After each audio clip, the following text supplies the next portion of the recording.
Saludos, somos el grupo número 8 del posgrado de Automatización e Informática Industrial de la Universidad de Oriente, cursando la materia del profesor Miguel Ramírez, que es Control Inteligente. En esta oportunidad venimos a conversar un poco sobre redes neuronales, su importancia en el secuenciamiento de datos, la técnica de descenso de gradiente y cómo esta impacta en la minimización del error, además de un tipo específico de red neuronal llamada LSTM, Long Short Term Memory, que sus siglas hacen referencia a memoria de corto y largo plazo. ¿Qué son las redes neuronales recurrentes? Por sus siglas RNN.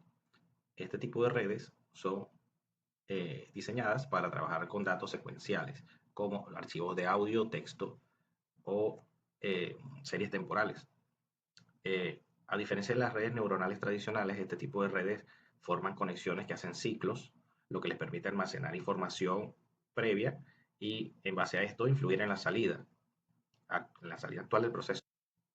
Esto las hace especialmente útiles donde el orden de los datos en el tiempo está estrechamente ligado, es decir, que existe una dependencia temporal importante. Ahora, ¿por qué son tan usadas en el secuenciamiento de datos? Bueno, principalmente por dos características. Pueden recordar contextos anteriores y hacer predicciones basadas en esta memoria. Eh, Esto es fundamental en la aplicación de traducción automática, reconocimiento de voz, sentimientos, aplicaciones de análisis de sentimientos, predicción de series temporales, en base a entrada, predecir la salida. Importante resaltar, sin embargo, estas redes RNN tradicionales tienen dificultad para aprender dependencias a largo plazo, problemas de desvanecimiento de memoria y lo que se conoce como explosión de gradiente o un error exponencial. ¿Cómo se soluciona esto? Bueno, para eso se crea este tipo específico de red neuronal. Para esto hay un tipo específico llamado LSTM, Long Short Term Memory, eh, por sus siglas memoria de corto y largo plazo. Este tipo de redes es especial de las RNN, incorpora una arquitectura interna compuesta de puertas que regulan el flujo de información, una puerta de entrada, una de salida y una de olvido. Esto les permite acceder a grandes cantidades de información a lo largo del tiempo. Son especialmente útiles en tareas que dependen o se entrelazan dentro de una secuencia. ¿Qué es el aprendizaje supervisado en Machine Learning? Bueno, para entender esto hay que explicar un par de conceptos. Primero, Machine Learning. Son un tipo de algoritmo que permite a los sistemas aprender a partir de datos y mejorar con el tiempo sin ser programados explícitamente. Esto quiere decir que aprenden de forma automatizada con un conjunto de datos específicos. Esto es fundamental en aplicaciones que utilizan chat de voz, chats de texto, secuencia de datos, reconocimiento de voz en ese tipo de aplicaciones. ¿Qué es el Deep Learning? Es un subconjunto del aprendizaje automático que se caracteriza por utilizar con muchas capas capaces de aprender representaciones de los datos. Esto significa que cada subconjunto de datos depende de una entrada con sus datos específicos y debe ser capaz de predecir una salida. El objetivo es que sea capaz de predecir las salidas mencionadas a partir de los datos aprendidos durante el entrenamiento. ¿Qué es el aprendizaje supervisado? Bueno, el aprendizaje supervisado es una técnica de Machine Learning en la cual el modelo se entrena utilizando un conjunto de datos etiquetados, es decir, separa o clasifica dichos datos. El aprendizaje supervisado se utiliza para resolver dos tipos principales de problemas, la clasificación y la regresión. En este caso mencionamos que la clasificación depende o es 1 o es 0, o es un correo con spam o no tiene spam, por ejemplo. La regresión aplica para valores numéricos, por ejemplo, un punto en el histórico de una data, un set point previo. Ejemplo número 1. Control adaptativo de temperatura en un horno industrial. Descripción. Se entrena una red neuronal para predecir la temperatura futura del horno en función de una variable como la potencia aplicada y la temperatura actual. La aplicación. Un controlador inteligente, por ejemplo basado en modelo neuronal, ajusta la potencia para mantener la temperatura deseada. Tipo de aprendizaje supervisado, con datos de entrada, condiciones del horno, datos de salida y temperatura real. Este es un segundo caso donde se trata de la sintonización automática de un controlador PID.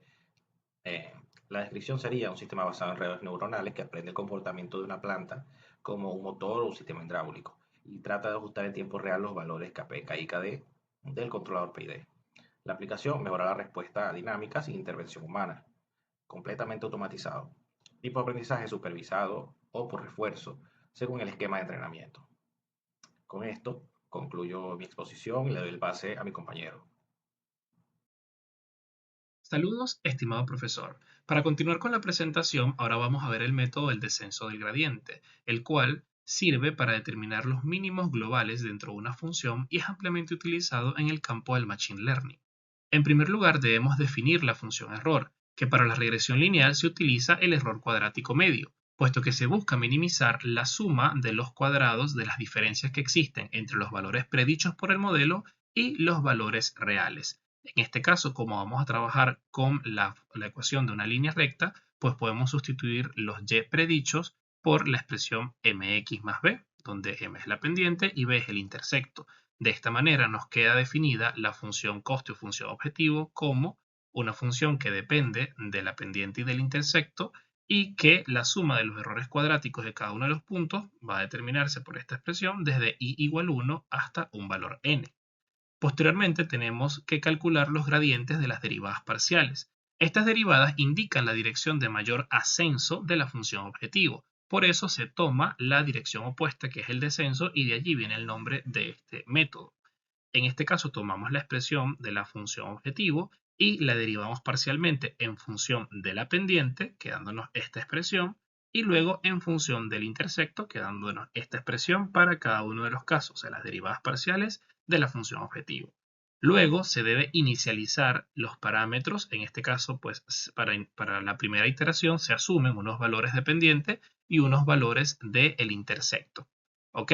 Luego se debe establecer la tasa de aprendizaje. Este es un parámetro sumamente importante, puesto que si la tasa elegida es muy grande, puede hacer que el algoritmo se salte el mínimo, mientras que si la tasa es muy pequeña, puede hacer que el entrenamiento sea demasiado lento y poco efectivo, porque se va a invertir demasiado tiempo en determinar, pues en este caso, el mínimo que se está buscando.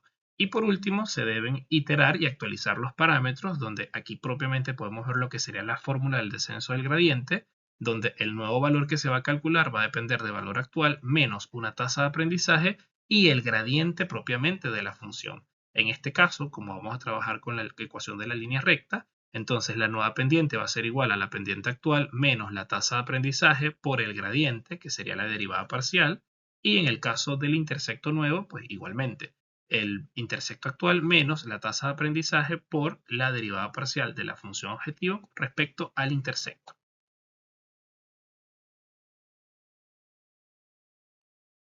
Ahora vamos a ver un ejemplo práctico sobre el descenso del gradiente.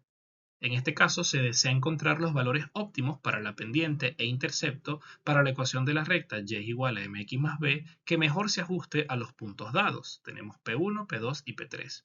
En el caso del ejercicio propuesto, entonces se tienen los siguientes datos. Recordemos que para todos los puntos, o cada punto está formado por un componente del eje de las abscisas, x1, y un componente del eje de las ordenadas, y1, que en esta oportunidad tendríamos para el punto 1, x vale menos 0.4 y y vale 1.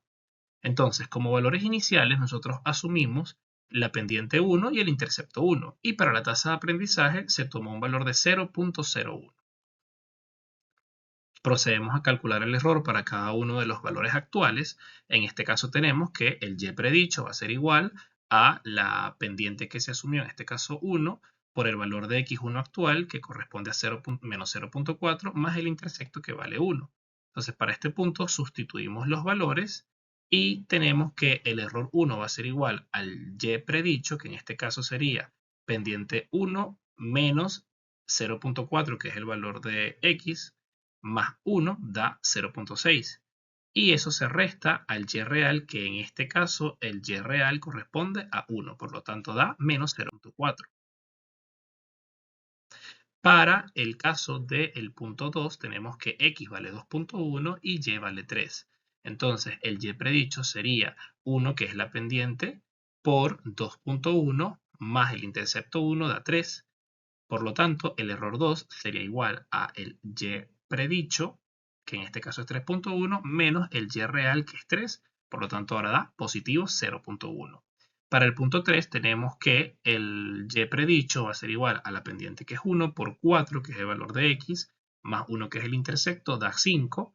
Y el error 3 va a ser igual a este 5 menos el y real, que en este caso es 7.3. Por lo tanto, el tercer error es menos 2.3. Vamos ahora con el cálculo de los gradientes. En este caso tenemos tres valores, entonces para n igual a 3 se tienen las siguientes ecuaciones. 2 tercios desde igual 1 hasta 3 de la sumatoria de cada x individual por su error. Entonces tenemos x1 por el error 1, x2 por el error 2 y x3 por el error 3. En el caso del gradiente para el intercepto sería 2 tercios de simplemente la sumatoria de error 1, error 2 y error 3. Entonces, por lo tanto, se sustituyen los valores de los errores que se calcularon previamente. Para el gradiente con respecto a m tenemos 2 tercios de menos 0.4 por menos 0.4 más 2.1 por 0.1 más 4 por menos 2.3. Recordemos que aquí serían los valores de x1 y esto el valor del error calculado en cada caso. Entonces, el gradiente de la función objetivo con respecto a la pendiente vale menos 5.8867. Y en el caso del gradiente con respecto al intersecto se aplica la ecuación 2 tercios de cada uno de los errores, sería menos 0.4 más 0.1 más menos 2.3. Esto me da un total de menos 1.733. Actualizando entonces los valores de la pendiente y del intersecto usando la tasa de aprendizaje que habíamos declarado del 0.01, tenemos lo siguiente. La pendiente nueva va a ser igual a la pendiente actual, que es 1, con la que se asumió el cálculo con la que iniciamos, menos la tasa de aprendizaje, que es 0.01, por el gradiente, que es menos 5.8867. Por lo tanto, en este caso quedaría positivo, menos por menos más, y el nuevo valor de la pendiente es 1.058867.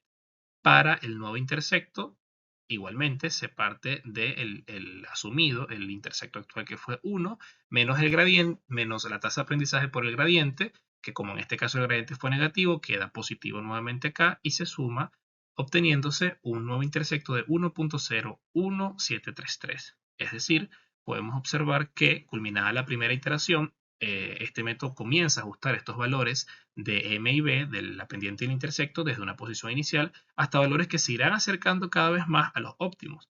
Los nuevos valores ya los declaramos y entonces vemos que hay una tendencia a incrementarlo un poco. Entonces sabemos que no es 1, sino que son valores superiores a 1 o por encima de 1.